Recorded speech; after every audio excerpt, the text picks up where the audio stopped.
This always happens. I don't know why it's being so slow in like transferring these, and it cut this one off for some reason. Just fix it. You'll never know. My phone is left back at the office, so I don't need to worry about that going off. This isn't working either, Missy. Did you use the new key? No. You didn't?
Everybody, welcome to another Missouri Star Quilt Company Facebook and YouTube Live. I'm so excited to have Courtenay Hughes here with me today. I'm Misty Doan, for those of you who don't know me, and Courtenay is part of our events team, and she's going to share a fun embroidery project. But first, we're going to see where people are watching from. So we have got Erin from California, Kathy from Mississippi. Hello.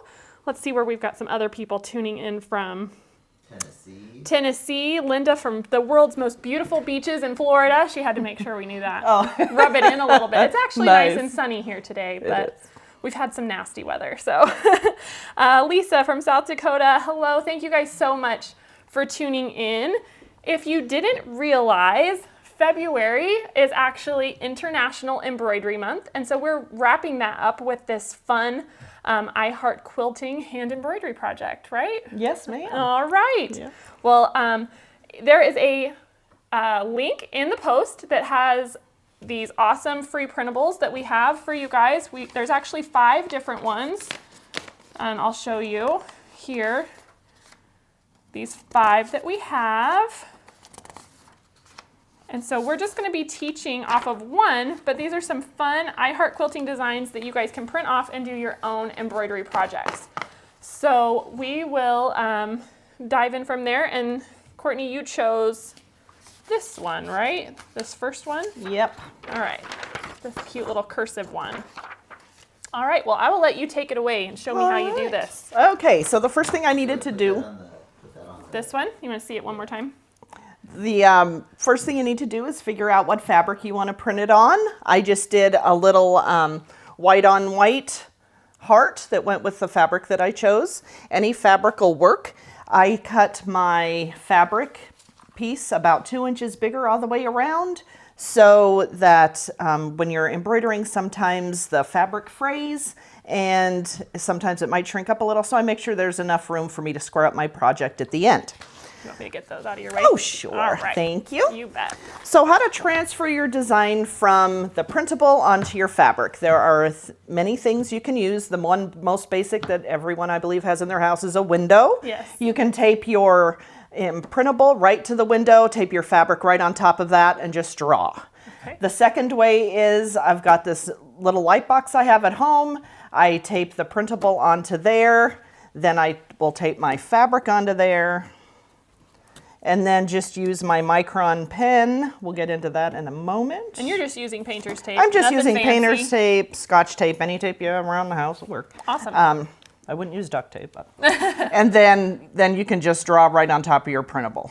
Let's move that to the... Oh, yeah. You want that to the center? They also want to see the 5 different... Okay, we'll go through them one more time after this. Okay.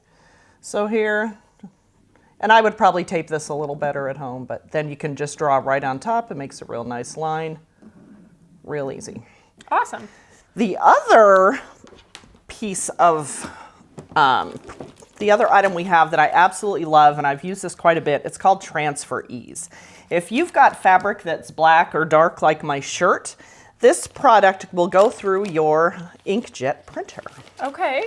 And what you'll do is it's got a fuzzy side and then a flat, slick side. You'll put it through so your ink prints on the rough side. Okay. And this will peel off. This will peel apart. And I don't want to peel it apart because, there. It'll peel apart. Then this will stick right onto your project. Okay. So I have this one at home. It sticks a while. This project's about 5 years old. None of us have old projects in our stashes, right? Let's lay it right here. So and this is stuck right on there. And I can peel it off if I need to. So you don't have to reverse your printing or anything? No. That's so just wonderful. Print it right off. So it works out great. Okay. I love it. The one thing you have to keep in mind with this is after you're done stitching, you need to rinse this away. Okay. So if it's a project that you're not necessarily going to want to wash, I probably would try to stay away from this. But if it's a dark project, I have no choice. I'm not going to mess with any other product. This works just great for me. I just love it. Okay, that's awesome. That's a great tip. I hadn't even heard of that. All right, let's show them these designs one more time since they missed these. So here's the one that we'll be doing today, this cute Heart Quilting. They all are Heart Quilting, I guess, but there's the first one. And option 2. And option 3. I love that little spool of thread in there. So cute. Option 4. And 5. So there's those. Really, really fun. They asked about that material you used one more time. Oh. The Transfer Ease? Yeah. Transfer Ease. This is called Transfer Ease, and there are other products like it on the market, but Missouri Star sells the Transfer Ease. Awesome. Yeah. Very cool. Works great. Now, as far as the how to, if you're going to trace it, what product to use, I am a fan of the Micron pen. It's very fine line. It is permanent. I like it if I even have to go to just one thread out of 6 strands. It's thin enough that my embroidery floss or whatever I'm using covers it. Oh, that's great. It doesn't bleed. I really like it. I would hesitate to use a Sharpie. I know some people have used the fine lines, but sometimes they bleed. Yes, that's what I've definitely run into with test. Sharpies. Yes, Yeah. And to me, they're not fine enough. Yeah, not quite. Even the fine because it like moves a little bit when you're writing with a fine line Sharpie. So that's a great tip to use the Micron pen. I would also ward against the Frixion pens. I know us quilters love those pens. They are heat. They do go away with the heat, but sometimes it still burnishes into the fabric. You can still see the remnant of your line, which wouldn't be a real big deal because we're covering it. However, in certain cases, if you want to, say I'm halfway through a project and I want to hit it with an iron, you hit that with an iron and all your markings. You've lost all your design. Yeah, that's true. That's risky. So if I mark it with a Frixion pen and I put it away for, say, 2-3 years, because none of us have projects in our stash just for 2-3. What? Yeah. I finish all of my projects. All of them. No. I'll forget what I marked it with, and then I'm doomed if I hit it with an iron. So I stick to the Micron pen. It's my favorite. That's great. The next thing, if you'd like to color in on this one, this little printable, I went ahead and I thought, oh, we can color in that heart. Now, unlike a lot of people in the universe, I am not a color person. I don't like to color. I never like to color. What? But I know. I know. So I can color for you. I find it very There you go. Oh, good. You're in charge of coloring. Okay. So to color on here, what I did is I took regular freezer paper. Okay. Pardon the condition of this. It's been through 2 moves, but there's still a ton left. And I cut a piece that was just about the size of where I'm coloring, and I just ironed it with the shiny side against it, but to the back of my fabric. To the back of your design. Yep, okay. And what that's going to do is that's going to hold that in place while we're coloring, so it doesn't move. So if you'd like, you can. You can just color. A lot of times they tell you can start base coat it with a white. Oh, I got ahead of you. That's sorry. okay. No, that's fine because then you can see the difference. Okay. If you base coat with the white and then you put another color on top of it, you can shade a little bit better. Oh. So I had a huge project and it was the whole alphabet of flowers and it was just beautiful and I wanted to do it and I thought, how am I going to get through all this coloring? And one of my wonderful graphic designer friends, Lexi, who loves to color, said, oh, I'll color those all in for you. And I sent them to her. She colored them in and sent them back. Oh, that's dreamy. And I'm still only halfway through the project. But it was so nice to have them come back to me. So then should I show with the white under? Yeah, you can do the white under. I have one more question about the size, the actual size of the Micron pen. This one that I'm using is a .01 or a .1. Let me get my glasses on. Might be able to. It's an 01. Okay, does it say on here? It says number 1, it's a 0.25 millimeter line width is what it says on here. So micron 1 is what you're looking for. That's super, super fine. Okay, and so then you said if we do the white, Yep, the you can do the white. Okay. And we'll see what difference it makes. It's hard with the white because then you can't. You can't see where you can't see what you're doing. And you go through any excuse to buy a whole new box of crayons for a lot of people, right? Absolutely. I almost bought a new one for this. I thought, oh, this box is probably 10 years old. All right, I think I got a good coat of white in there. All right. And then you just go right over it with the other color. Yeah. All right. Oh, interesting. It is a little more vibrant, isn't it? Mm-hmm. That's crazy. I hope you guys can see that on camera. All right. Are you coloring on the freezer paper or are you coloring on the transfer paper? We are coloring on the fabric. This is the design's already transferred, and so this is on the fabric itself with the freezer paper behind it. Glued, basically glued to it when we ironed it. It's just kind of holding that the fabric in place so that it doesn't slide around on us as we try and color. What? Yeah, flip it Oh, around. flip it around. Reverse. Sorry. Makes it easier on you too. That's true. Okay, so yeah, you can see with the white behind it, it is just a little bit more vibrant than the other side with it by itself. They said any special types of crayons. I just use Just Crayola. good old Crayola. Just regular stuff. Yep, works great. And get the one with the sharpener in the back because then you don't have to worry about sharpening. There you go. That's awesome. Okay. And then the next step would be we want to heat set that, and that'll make it permanent. And I would take it to my iron with paper towel and just put a paper towel on top of it, and that'll pick up the extra wax. If it gets too faded when you're doing it that way, just go back with more crayon until do it's another how layer. deep the color that you like. Awesome. And then after you're done with that, and you're done with all your colors, you rip the freezer paper off, and it comes off very easily. Awesome. So very cool. that's it for coloring. Okay. All right. Next step. Why would you want to put a stabilizer behind your fabric when you're embroidering? I like to do that. One, the fabric that we use is pretty flimsy. Cross stitchers use that Aida cloth, and that's already pretty heavy duty, and they don't need one. But when you're using this cotton, it moves, it stretches. You want another layer back there to give it a little bit more body. You want to make sure that you're not seeing your... If I was to travel on the back of this one, for example, from the I to the Q, you'd be able to see that little line of thread there. If there's any other places where I'd need to go where the stabilizer wasn't, you'd be able to see those. So any kind of stabilizer back there is good. The stabilizers that I use on this shirt, for example, I used a real lightweight iron-on stabilizer by Pellon for a lightweight fabric. I just ironed it right behind where I'd be embroidering, and it stayed in when I washed it. It was just fine. Okay. The other stabilizer you can use is you can just use a piece of batting on the back of here. Then after you're done stitching, what I normally do, is go back and I would cut away my batting right next to that stitching. Okay. I'd use a better scissors on this, but, and then that way when good ones down here. I should have. No, this is just fine. So, but you can see where that'll be. Then I'll just pull this off when I'm done stitching. That makes perfect sense. Yeah, that's a great tip so that you don't see those threads through there. I love it. And plus when you use the batting, it gives it a little bit of extra, quilty goodness. Quilty goodness. We love that. We all love quilty goodness. A few more questions on the pencils. Yes. They said, would a fabric colored pencil work too? To color it in or to trace? To color it in. I'd be careful. You want to make sure how it would be permanent. If you would need to set it at all, I would, if you've got colored pencils, take a chunk out of your fabric stash, play with it, throw it through the washer and test it. But I've seen people do those. There's some watercolor pencils out there. That might be really fun. That could be beautiful. Yeah. I But just actually want to test try some watercoloring on fabric. That'd be really They fun. also said, I think that'd be fun. are you coloring on the right side or the wrong side of a printed fabric? I am coloring we're coloring on the right side of the fabric. Yep. Right on top of it. Right on top. All right. All right. The other stabilizer people use is just another piece of fabric. So you could put a piece of fabric, if this one's laying there.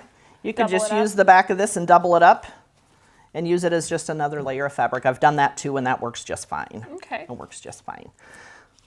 The other thing you can use is fusible fleece. I know a lot of people that like the fusible fleece on the back of there. The only thing I don't like about the fusible fleece is then you can't go back and cut it away. Because it's stuck. Right. Yeah, it's not going anywhere. We could have used it, like this might be a good little project to use it in this, but yeah. I'd rather go with batting if I'm going to do anything. Perfect, thank you. Hoops. Now, we want to hoop while we're stitching. Any embroidery hoop will work. We have these great hoops here. They're called hoopla hoops, and they come in all these nifty, fun colors. Yes. I like them because there's a lip, and it's going to be hard for you all to see, but there's a lip on the top of this top hoop. Yeah, can you feel that, Misty? I can feel it, yeah. And that really grips the fabric when you put your fabric in there. And it helps it click right together. It does. It's very nice, and you can get your fabric nice and taut. So that's why these are my favorite. They come in a lot of different sizes, and like I said, different colors, and we're all about the color, right? Yeah. And then you can use, of course, a little wooden hoop. It's fine. The one thing to remember is when you are done stitching for the day, take your item out of the hoop. I've had things in hoops, usually they were wooden, and a few months, years after the project, I would get the project back out. I took the hoop out, and the hoop was burnished into the fabric, and I could not get it out. So don't do what I do, kids. Take your hoop out, take your project out of the hoop. I've never heard that before. Yeah, but I'm not super into embroidery. I've done a few projects. But. Well, if I can goof it up, I'll be the one to do it, Misty. So just find me. I'll tell you what not to do. You're not alone. Threads. There are wonderful threads out there. We've got, we carry Presencia threads here at Missouri Star. They are color fast, so there's no need to check that they are color fast. We won't know. Bleed. No, they're wonderful. We carry pearl cotton, and what you would do with this, you can just use it as is. It comes. You can tell this was in my purse, right? It's all tangled up. It comes right off the spool, and you thread it right through your needle. It's ready to go. Oh, so you don't have to divide the strands. Correct. Awesome. Correct. And it comes in different weights, so depending on what you need for what project, you can get it in thinner or thicker. I'm gonna have to check that out because I cannot, every time I try to divide the strands, I always tangle them up. Well, I'm gonna give you a tip. Good. For That's that. what I need. That's so, perfect. Let me put my glasses on because I can't see. But when you pull this floss out, these the embroidery floss comes in, there's 6 little strands per skein here. Can you guys see it? Let's see. They're so small, I don't know if they can see it. So yeah, there's 6 little strands. 6 little strands. Normally you're sewing with 2. 2 is the norm.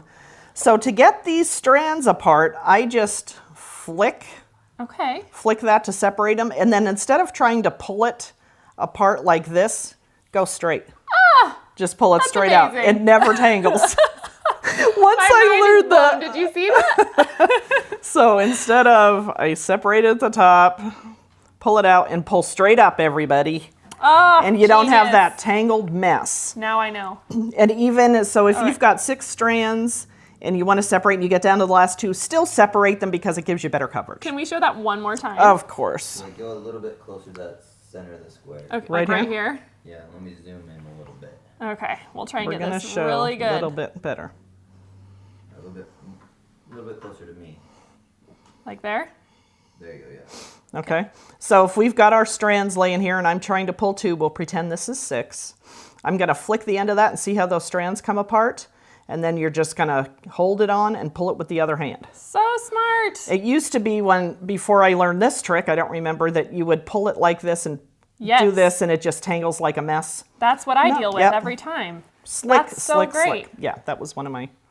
My daughter's going to love this too because she actually likes embroidery. So Oh, I'll get to show her how to keep it from tangling. Good, absolutely. Very fun.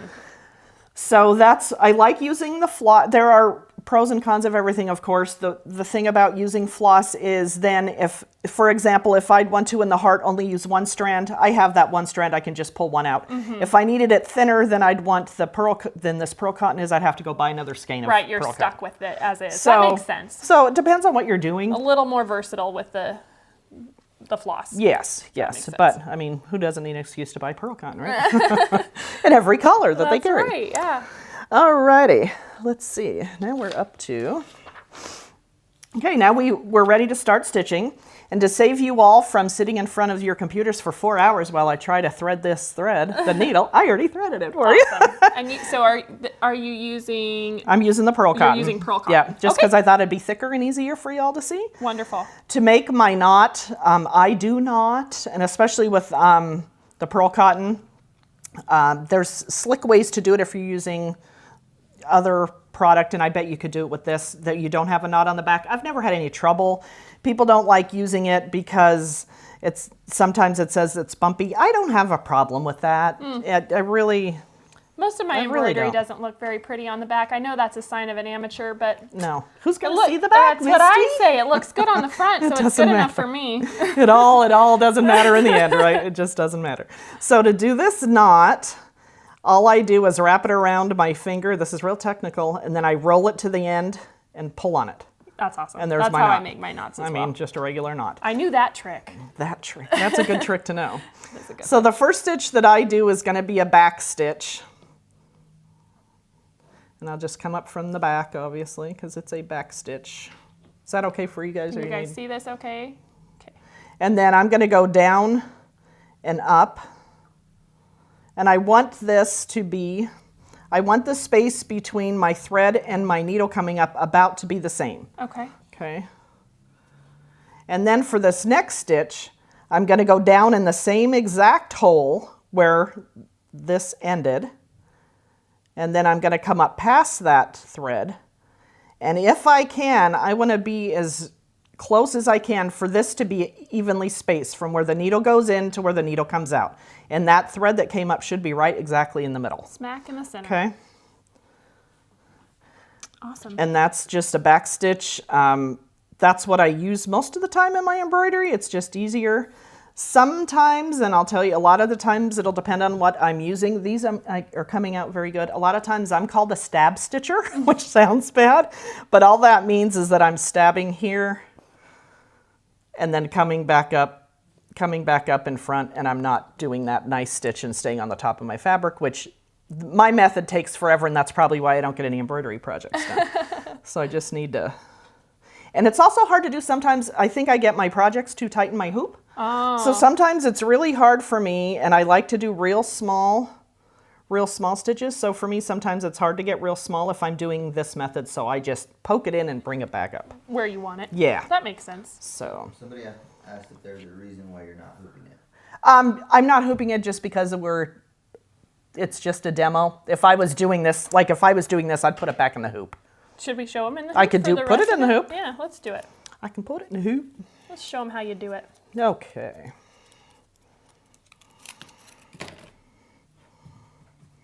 In my little baby hoop. Mm-hmm. It was Becky, if you guys want a name. Thanks for asking, Becky. Get No, it's good. No, that's good. I mean, That's why we're here. Yeah. Tell us what you need to see. Oh.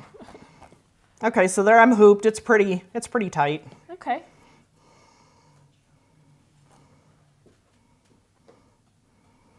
The other thing you might want to think about when you're cutting your fabric for this, if you have a real tiny, if this embroidery was even smaller, you might want to cut it big enough so it fits in a hoop. Right. You know, that's another thing to think about. Absolutely. And see, now that I'm trying to do this, to me it's harder to go back in when it's hooped. I probably have it hooped a little tight.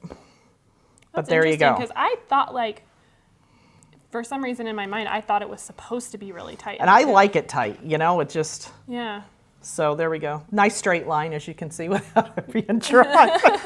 I am not an artist. Well, you're not following it. You're just off on your own. I'm winging it. I'm free-forming. That's wonderful, though. So there we go. So that's a back stitch. And see that last one, if you can see, I did not get back in the hole, and you can see the white. That would drive me crazy. I would pull that back out and redo it, and back here you can see where I did it again.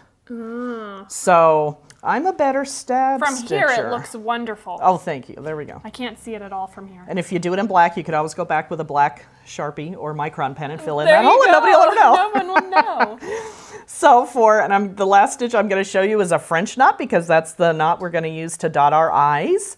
I did not know part of this stitch, and this was very important. So on these, I use a 3-wrap French knot. So I'm pulled up here. If that was the dot of my eye, I'm going to wrap that thread around my needle 3 times. I'm going to go back into the fabric right next to that where I came up, and I'm going to keep, I don't want to say pressure. Tension. There we go. Thank you. Keep tension on that thread as I go back through. Okay. And that's going to keep that knot real pretty. When I first started doing embroidery, I did not know to keep tension on that thread. So I'd let it do that willy-nilly.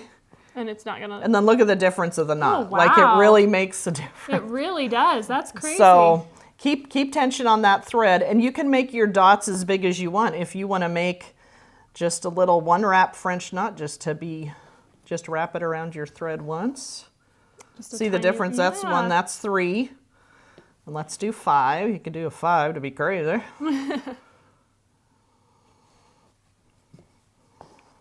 And there's a big old French knot. That's wonderful. So I love French knots. They're a lot of fun now that I know how to do them correctly. Is there a reason why you would do the straight stitch versus the back stitch on that project? No. So you could do back stitch. You absolutely could do back stitch. You could use what's called a stem stitch. Any stitch you want. I just use Just your preference. I just use your absolute preference. And I'm just a These are just I'm some just a back basic stitcher, ones we're showing you to get you started if you haven't done it. So. And I'm That's just awesome. a back stitcher. Very cool. Okay. All right, so then you've made it into this cute little project. So here we go. This is the project that we're doing. And this I used a little, we all have charm packs in our stash, right? From all those great daily deals in the past. So we're going to put a link. Oh, sorry. I'm so used to showing that. Towards yourself. Work towards myself. Yep. So we're going to, you'll have instructions for this as well. So I did my embroidery and then I trimmed this down to 5.5 inches by 7.5 inches. Okay. Or 7.25 inches. Then for the borders, I just took, for the top and bottom, I took 7 random charm squares. So I chose the 7 that I liked, 5-inch squares. Yep. And I cut them into, each square into a 1.5-inch strip. So I had 7 little strips. And I made a little piece section that looks like that. And then I cut that into a two, there we go. Thank you, Misty. Yeah. I cut that into 2 2-inch strips, and you'll have plenty because this is 5 inches and we'll only need 4 inches, so there's room to square up. Yep. So I cut that there, and then I went ahead and added it to the top and the bottom. This one's longer. This one I used for the sides, but it'll be a little bit longer than your embroidery will be, but just go ahead and sliver trim off either side for your top and bottom. Nice and square. Yep. And then for the sides, I used 8 charm squares, picked out 8 little strips, did the same exact thing, made my long strip, cut it into 2 2-inch strips, and then it added to either side. And then that worked out perfectly. I didn't have to trim up anything. Awesome. Okay. And then, so I didn't have to worry about binding. I just laid my batting down. Then for backing, I'm sorry, I forgot about your backing. All I did for my backing was use 2 rows of 3 charm squares. So you need 6 total charm squares. Awesome. Keep thinking that's a dog hair on that, but it's not. It's just a little. It's a part of the fabric design. Part of the fabric. So yeah, the backing is just 6 charm squares.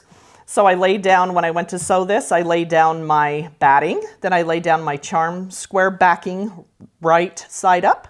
Okay. Then I laid my embroidery right side down. And then I sewed all the way around the edge of my embroidery with a 1/4-inch seam. And I left, you probably can't see it, I left about this much open to flip and turn. Okay. And then before I turned it, I trimmed all my backing and batting even with my embroidery. And then I cut off the corners so that they were... Get rid of that bulk. Yeah. Wonderful. And then I just whip stitched that closed, and then I just did this little, because it's so little, you don't need to do a lot of quilting on it, so I just quilted around there, and it's ready to go on your design wall to give to your favorite buddy for a mug mat. Very cute. And so as a reminder, if you need any more details, this is in the link in the post, all of the supplies and the instructions that Courtney just shared with us. So yes, if they can enlarge the pattern. Absolutely.